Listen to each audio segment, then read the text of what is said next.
اور آپ صلی اللہ علیہ وسلم نے فرمایا اس رات کی خیر سے جو محروم رہ گیا وہ تو محروم ہو گیا، اس سے بڑا دنیا میں کوئی محروم نہیں جس کو لیلۃ القدر کی محرومی ہو گئی۔ اور آپ صلی اللہ علیہ وآلہ وسلم نے ایک دوسری روایت میں فرمایا فقد حرم الخیر کلہ، دنیا کی ہر خیر سے وہ بندہ محروم ہو گیا جو اس رات کی خیر سے محروم کر دیا گیا۔ ولا يحرم خیرها الا محروم، اور اس رات کی خیر سے محروم رہتا ہی وہ ہے، یہ اللہ تعالیٰ اسے ہی کرتے ہیں جس کی قسمت میں ہی محرومیاں لکھی ہیں۔ اس رات کو تلاش کرنے کی کچھ نشانیاں بھی ہیں۔ سب سے پہلی نشانی یہ ہے کہ لیلۃ القدر کی رات میں وہ رات بڑی ہی پرسکون ہوتی ہے، اس میں شور و شغف نہیں ہوتا۔ دوسری نشانی یہ ہے کہ وہ رات عام راتوں کی نسبت ٹھنڈی رات ہوتی ہے، لیکن اس میں کوئی آندھی یا اس طرح کی چیزیں نہیں ہوتی، بڑی پرسکون رات ہوتی ہے۔ تیسری نشانی اس رات میں روشنیاں ہوتی ہیں، لیکن آج کل کے ماحول میں اس کا اندازہ میں اور آپ نہیں کر سکتے، جہاں بلب اور اس طرح کی چیزیں ہیں۔ وہ جگہ جہاں کوئی بھی لائٹ کا بندوبست نہیں، اس کا نظارہ وہاں کیا جا سکتا ہے کہ فرشتوں کے نزول کی وجہ سے اللہ ذوالجلال نے زمین پہ کیسی روشنی کی ہے۔ اس کی چوتھی نشانی یہ ہے نہ یہ رات سخت گرمی میں بھی اتنی گرم نہیں ہوتی اور نہ ہی ٹھنڈی ہوتی ہے، طلقہ، بڑی کھلی فضا، جیسے انسان جاتا ہے تو کس طرح محسوس کرتا ہے، اسی طرح اللہ تعالیٰ نے اس رات کو رکھا ہے۔ اس کی پانچویں نشانی یہ ہے جیسا کہ بعض صحابہ کو خواب میں دکھا دیا گیا، کچھ نیک لوگوں کو اللہ خواب میں دکھا بھی سکتے ہیں کہ فلاں رات یہ لیلۃ القدر کی رات ہے، اور اچھے خواب یہ مبشرات میں سے ہے، وہی تو ختم ہوگی ہے، اچھے خواب باقی رہ گئے ہیں۔ اور بعض علماء نے لکھا ہے کہ اس رات میں جو قیام کرتا ہے، جو لذت اس رات اسے محسوس ہوتی ہے وہ دوسری راتوں میں محسوس نہیں ہوتی۔ لیلۃ القدر کی نشانیوں میں ایک نشانی یہ بھی ہے کہ جب اگلے دن سورج نکلتا ہے تو اس کی شعاعیں اتنی تیز نہیں ہوتی۔ ہاں سورج کی شعاعیں تو ہوتی ہے، لیکن جو شعاع کے اندر تپش ہوتی ہے وہ سورج کی شعاعیں اس طرح اس کی نہیں ہوتی، بالکل صافیہ ہوتی ہیں، بالکل صاف ہوتی ہیں۔ لیست کعادتها فی بقیۃ الایام، عام حالت میں اس طرح نہیں ہوتی۔ اس کی نشانیوں میں ایک نشانی یہ بھی ہے کہ سورج جب دوسرے دن نکلتا ہے حمراء ضعیفہ، جوبن کے ساتھ سورج نہیں نکلتا، اس کی رنگت سرخ ہوتی ہے اور کمزور وہ جوبن ہوتا ہے۔ اس سے بھی پہچانا جا سکتا ہے کہ یہ رات لیلۃ القدر کی ہے جو اس سے پہلے گزر چکی ہے۔ اللہ ذوالجلال اس رات کی تلاش کی ہمیں توفیق عطا فرمائے۔ تو اس لیے لوگوں کی باتوں کے پیچھے نہیں لگنا چاہیے، جس کا سچا ایمان ہے اور اس کا علم جو ہے وہ قوت والا ہے، وہ جس جگہ بھی موجود ہے وہاں بھی اجر ضرور لے سکتا ہے۔ رسول اللہ صلی اللہ علیہ وسلم نے فرمایا من صلی الفجر فی جماعہ ثم قعد یذکر اللہ عز وجل حتی تطلع الشمس ثم صلى ركعتين كانت له كأجر حجة وعمرة تامة تامة تامة۔ جو فجر کی نماز پڑھتا ہے جماعت کے ساتھ، پھر اللہ کے ذکر میں مشغول ہوتا ہے، سورج نکل آتا ہے، اٹھ کے 2 رکعتیں پڑھتا ہے، اسے حج عمرے کا ثواب اللہ عطا کر دیتے۔ تو کتنا ہی اچھا ہو انسان سحری کے وقت اٹھے، اللہ سے دعا کرے، کثرت سے استغفار کرے، اور اذان کے قریب سحری ضرور کھائے، کیونکہ سحری کھانے میں بھی برکت ہے۔ ان فی السحور لبرکہ، اللہ نے اس میں برکت رکھی ہے، اس کو مبارک کھانا کہا ہے۔ پھر اس کے بعد گھر میں ہی سنتیں ادا کرے۔ رکعتا الفجر خیر من الدنیا وما فیہا، کہ میں نے گھر میں 2 رکعتیں پڑھنی ہے، یہ عزم کرے، اور دنیا وما فیہا سے یہ 2 رکعتیں بہتر ہیں۔ جماعت کے ساتھ نماز پڑھے اور پھر اللہ کے ذکر میں مشغول ہو جائے، اور عادت بنائے کہ میں نے اشراق پڑھ کے اٹھنا ہے۔ ہاں اگر کوئی جگہ بدلنا چاہتا ہے تو ابن حجر اسقلانی لکھتے ہیں صحیح بخاری کی شرح میں، اللہ کی رحمت وسیع ہے، وہ ذکر میں مشغول رہے تو اجر سے وہ محروم نہیں ہوگا۔ اس کے بعد رسول اکرم صلی اللہ علیہ وسلم نے ایک اور عمل بتایا ہے کہ اگر انسان چاشت کے وقت 2 رکعتیں پڑھ لیتا ہے تو 360 جوڑوں کا صدقہ ادا ہو جاتا ہے۔ چاشت کا وقت، ضحیٰ کا وقت اور صلاۃ الاوابین کا وقت، یہ تینوں ایک ہی نماز کے نام ہیں۔ جب گرمی کے موسم میں اونٹنی کا بچہ جب زمین پہ چلے تو اس کے پاؤں جلیں، صلاۃ الاوابین حین رمضت الفصال، اللہ عز و جلال کے پیغمبر نے فرمایا جب اونٹنی کے بچوں کے پاؤں جلیں یہ صلاۃ الاوابین ہے، خود اللہ کی طرف پلٹ کے آنے والوں کی نماز۔ اور حدیث کے الفاظ ہیں جو 4 رکعتیں پڑھ لیتا ہے، اللہ فرماتے ہیں اے آدم کے بیٹے ارکع 4 رکعات فی اول النہار اکفیک آخرہ، 4 رکعتیں دن کے شروع میں تم پڑھ لو، سارا دن میں تمہیں کافی ہو جائے گا۔ معمول بنائیے کہ اگر اس کے بعد آپ نے کوئی کام کرنا ہے تو پھر 4 وقت تھوڑا سا اپنے آپ کو ریلیکس کیجیے اور نماز کے لیے کھڑے ہو جائیے، یہ دوبارہ آپ کی قوت کو بحال کر دے گا۔ تو 42 اور 4 یہ جمع کر لیں تو یہ 46 رکعتیں بنتی ہیں۔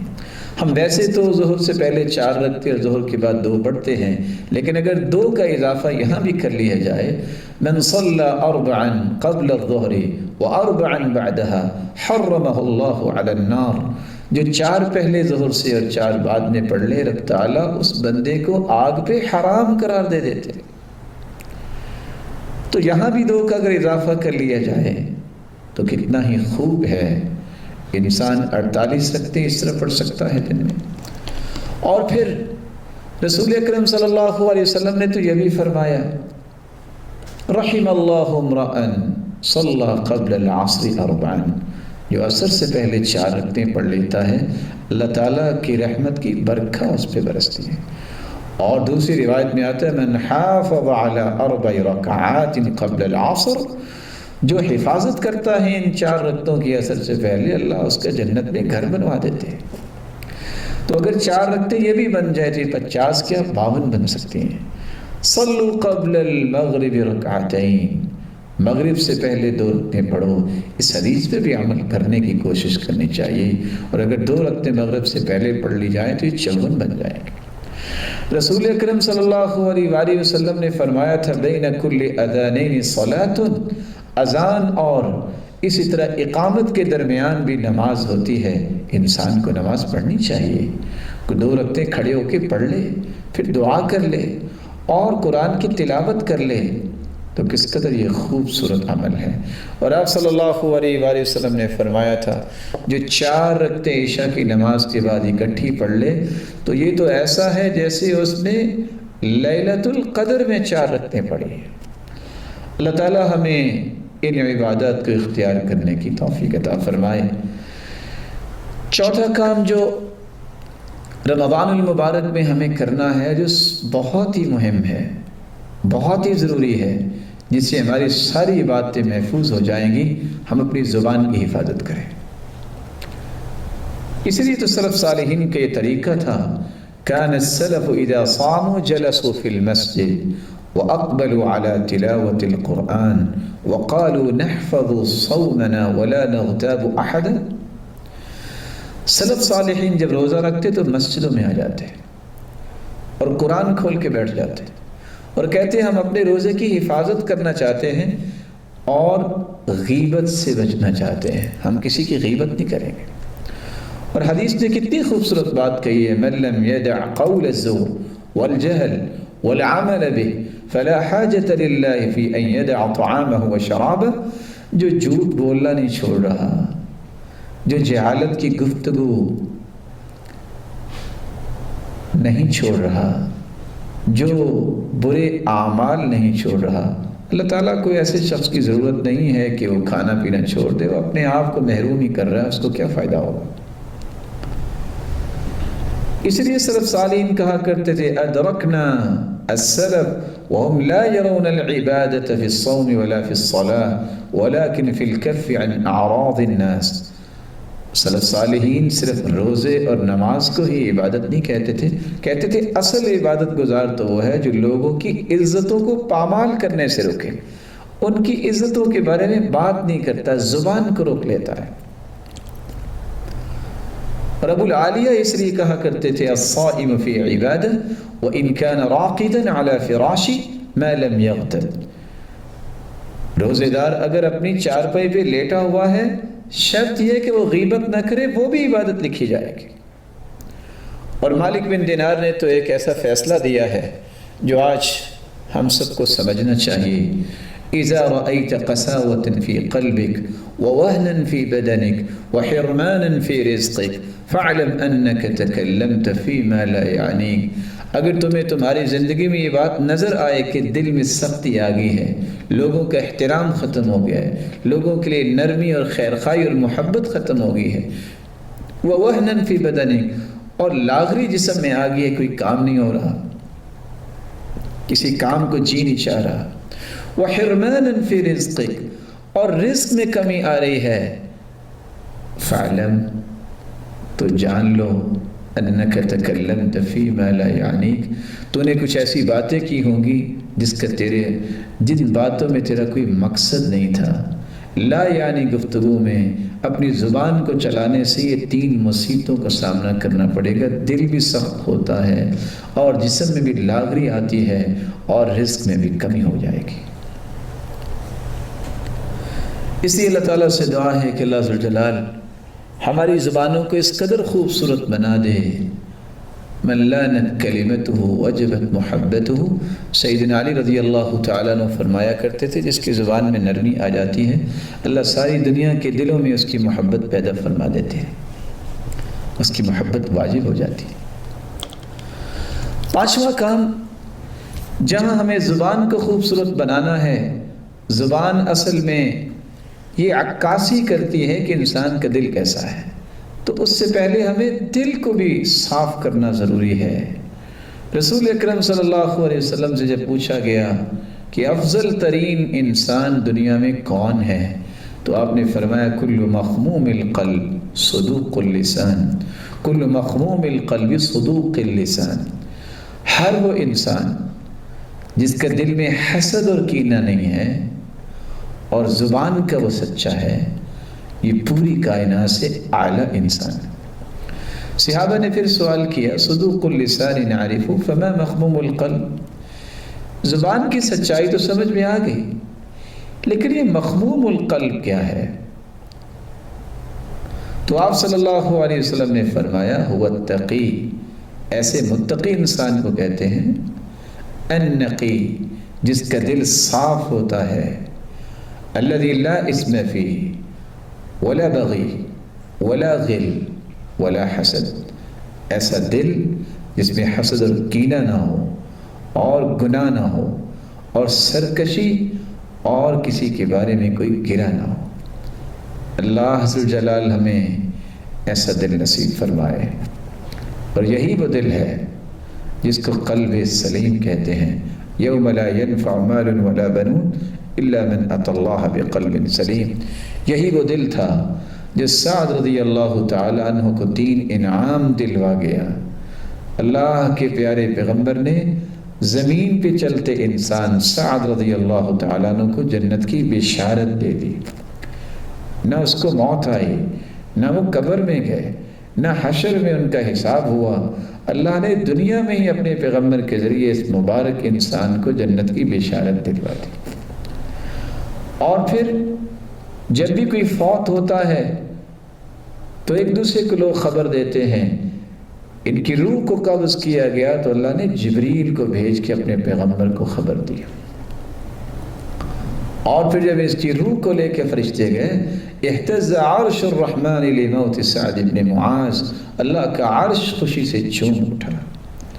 اور یہ وہی صحابی ہیں جن کے جنازے کے لیے 70,000 فرشتے آسمانوں سے اترے تھے۔ یہ 3 انعام اللہ نے کیسے دیے؟ کیونکہ انہوں نے 3 کام کیے۔ جب ایک شخص ان کے گھر میں گیا اور رہا یہ دیکھنے کے لیے کہ یہ کیا کرتے ہیں، لیکن کیا دیکھتے ہیں کہ کوئی ایسا بڑا کام نہیں دیکھا جاتے وقت کہا بات تو سنو، کیسے آئے تھے؟ کہا میں تو اس لیے آیا تھا کہ دیکھوں آپ کے اعمال کیسے ہیں۔ تو انہوں نے کہا آؤ میں تمہیں ایک بات بتاتا ہوں، لا اجد فی نفسی لأحد من المسلمین غشا، میرے دل میں کسی مسلمان کے بارے میں دھوکہ نہیں آیا، ولا احسد احدا علی خیر اعطاہ اللہ ایاہ، میں نے آج تک کسی کے ساتھ حسد نہیں کیا۔ اور دوسری روایت میں آتا ہے ولیس فی قلبی غمر، میرے دل میں کسی کے بارے میں کوئی گرا نہیں ہے۔ اللہ عز و جلال ہمارے دلوں کو بھی ایسا بنا دے اس میں کسی کے بارے میں کوئی حسد نہ ہو، کسی کے بارے میں کوئی کینہ نہ ہو، کوئی بغض اور عداوت نہ ہو، اور نہ ہی کوئی گرا ہو۔ فضیل ابن عیاض رحمہ اللہ تعالی فرمایا کرتے تھے لم یدرک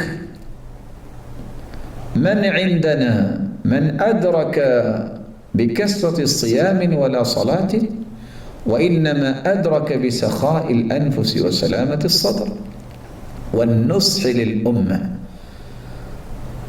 سلف صالحین کو اللہ نے یہ برکتیں کیوں دی جو آج روزے رکھ کے تہجدیں پڑھ کے بھی ہمیں نہیں ملتی؟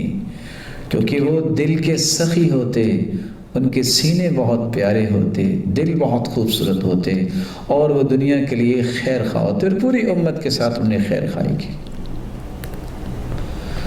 سفیان بن دینار کہتے ہیں میں نے ابھی بشر سے ایک دن سوال کیا، اچھا یہ تو بتاؤ پہلے لوگ عمل تو تھوڑا کرتے تھے لیکن ان کو اجر بہت ملتا، وجہ کیا ہے؟ تو انہوں نے کہا لیست العبرۃ بکثرۃ صلاتہم ولا صیامہم ولا صدقاتہم، نہ تو انہوں نے زیادہ روزے رکھے نفلی، نہ عبادتیں کی، نہ صدقات دیے، اصل میں بات یہ ہے لسلامت صدورہم، ان کے سینے سلامت تھے ہر قسم کی اس طرح کی آلائشوں سے۔ اس لیے قاسم الجوعی کہا کرتے تھے اصل الدین الورع وافضل العبادت مکابدۃ اللیل واقصر طرق الجنہ سلامت الصدر، اصل دین کی روح جو ہے وہ تقوی ہے، اور سب سے بہترین عبادت رات کی تہجد ہے، اور جنت کا مختصر ترین راستہ دل کی صفائی ہے۔ ما احلى هذا الكلام، کس قدر یہ عظیم بات کہہ دی انہوں نے۔ اللہ عز و جلال ایسا ہی دل ہم سب کو نصیب فرمائے۔ اور امام ابن الجوزی کتنی پیاری بات کہہ گئے النوم علی المزابل، النوم علی المزابل مع سلامت القلب من الکدر الذ من متکئات الملوک، اگر دل میں کینہ حسد نہ ہو تو انسان کسی راستے میں اور کوڑے کے ڈھیر پہ بھی سو رہا ہو تو بادشاہوں سے بھی اس کو اچھی نیند آتی ہے، جو اور زیادہ اس کو اس نیند میں لذت محسوس ہوتی ہے، جس طرح بادشاہ اپنے کس طرح بڑے بڑے تکیوں کے ساتھ ٹیک لگائے اور کس طرح مسحریوں پہ سوتے ہیں، ان کو اس طرح کی لذت والی نیند نصیب نہیں ہوتی۔ ابو دجانہ جب بیمار ہوئے تو ان کے پاس ایک آنے والے نے کہا کہ آپ بیمار ہیں لیکن اس کے باوجود آپ کے چہرے پہ خوشی کی چمک بڑی عجیب ہے، اس کی کیا وجہ ہے؟ تو انہوں نے کہا فَكُنْتُ لَا أَتَكَلَّمُ بِمَا لَا يَعْنِي، میری زندگی کا ایک طریقہ میں نے لا یعنی گفتگو کبھی نہیں کی، جس چیز سے میرا کوئی کنسر نہیں ہوتا میں نے اس کے بارے میں اپنی زبان کو نہیں کھولا۔ فَكَانَ قَلْبِي لِلْمُسْلِمِينَ سَلِيمًا، میرا دل ہر وقت مسلمانوں کے بارے میں سلامتی میں ہوتا ہے۔ اس مبارک مہینے میں چھٹا کام جو کرنا ہے وہ قرآن مجید کی تلاوت ہے۔ یہ شہر القرآن ہے، یہ شہر القرآن ہے، یہ قرآن کا مہینہ ہے، اسے قرآن کا مہینہ ہی بنانا چاہیے۔ کس طرح صحابی نے سوال کیا تھا میں قرآن کتنی دیر میں ختم کروں؟ آپ نے فرمایا 40 دنوں میں، پھر 30 دن میں، پھر 25 میں، پھر 20 میں، پھر 15 میں، پھر 10 دن میں، پھر 7 دن میں۔ پھر آپ نے فرمایا اگر تمہاری طاقت ہے تو تم 3 دن میں بھی ختم کر سکتے ہو۔ اقرأ القرآن فی 3 ان استطعت، صحیح الجامع کی روایت ہے 1155، اگر تمہاری ہمت ہے تو 3 دن میں بھی قرآن تم ختم کر سکتے ہو۔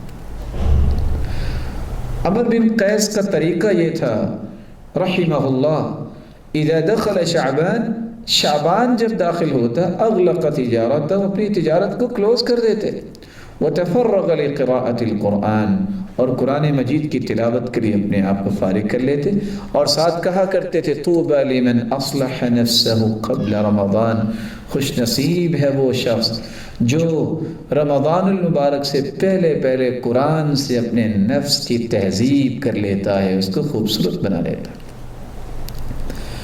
اور امام زہری رحمۃ اللہ علیہ کا طریقہ یہ تھا، اذا دخل رمضان، جب رمضان شروع ہوتا، قال فإنما هو تلاوة القرآن وإطعام الطعام، اس مہینے میں دو کام ہی ہوں گے، ایک قرآن پڑھنا ہے اور ایک لوگوں کو زیادہ سے زیادہ کھانا کھلانا ہے۔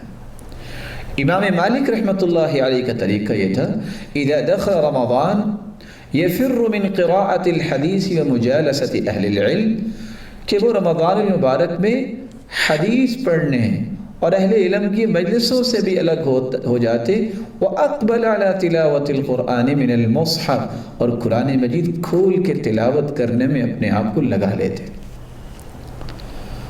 اور کس کس انداز سے سلف صالحین نے قرآن سے تعلق رکھا، کیسے ہر 2 راتوں میں قرآن مجید اسود مکمل کر لیا کرتے تھے۔ اور قتادہ کا یہ معمول تھا کہ 7 دن میں قرآن مکمل کرتے، اور رمضان میں ہر 3 دن میں قرآن مکمل کرتے، اور آخری عشرہ جب آ جاتا تو ہر روز ایک قرآن مکمل کرتے۔ اللہ عز و جلال ہمیں بھی قرآن مجید کو زیادہ سے زیادہ پڑھنے کی توفیق عطا فرمائے۔ ایک بڑا آسان سا طریقہ ہے، وہ بھی میں آپ کی خدمت میں پیش کر دیتا ہوں۔ 5 نمازیں ہیں مردوں کے لیے، اور عورتوں نے بھی اپنے گھروں میں یہ سسٹم بنایا ہے جو ام حمید رضی اللہ تعالی عنہا نے بنایا تھا۔